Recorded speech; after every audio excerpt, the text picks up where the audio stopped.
जमाना पहले एक छोटे से साहिली गांव में 3 दोस्त रहते थे। अली एक बहादुर और समझदार लड़का था, ज़ारा एक चालाक मगर नेक दिल लड़की और बबलू एक शरारती मगर दिल का साफ बच्चा। उन तीनों को हमेशा मुहिम जुई और नई चीजें ढूंढने का शौक रहता था। वो अक्सर समंदर किनारे बैठकर ख्वाब देखते थे कि एक दिन उन्हें कोई छुपा हुआ खजाना मिलेगा।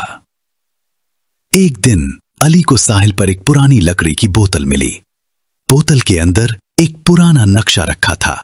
नक्शे पर एक जादुई जजीरे का निशान बना था, जहां एक बहुत बड़ा खजाना छुपा हुआ था।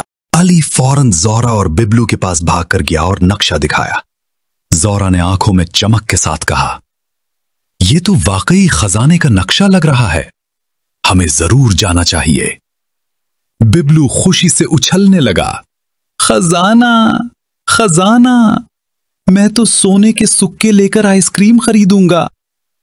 तीनों ने एक पुरानी कश्ती तैयार की, पानी, खाने का सामान और जरूरी औजार रखे और अगली सुबह समंदर की तरफ निकल पड़े।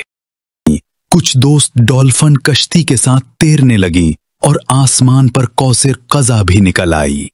ज़ारा ने कहा, यह जरूर कोई जादुई निशान है कि हम सही रास्ते पर हैं।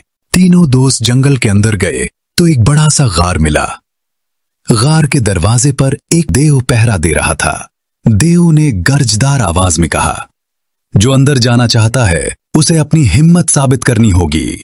अली ने हिम्मत करके आगे बढ़ा और बोला, हम खजाने को बुराई के लिए नहीं बल्कि दूसरों की मदद के लिए ढूंढ रहे हैं। देव ने मुस्कुराकर रास्ता खोल दिया। अब वो एक सुनहरी कमरे में पहुंचे जहां एक मैजिक बुक्स रखा था।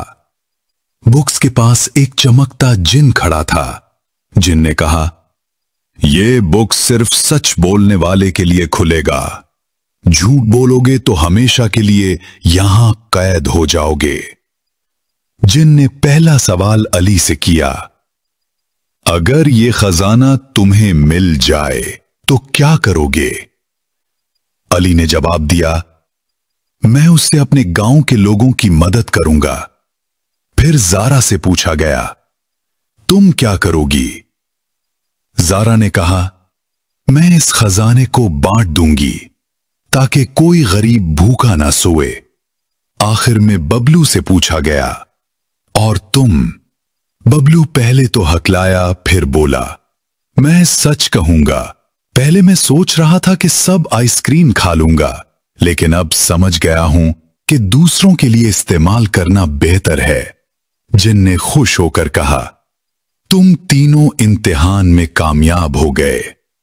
वो कश्ती में खजाना लेकर गांव वापस आए। गांव वाले हैरान रह गए।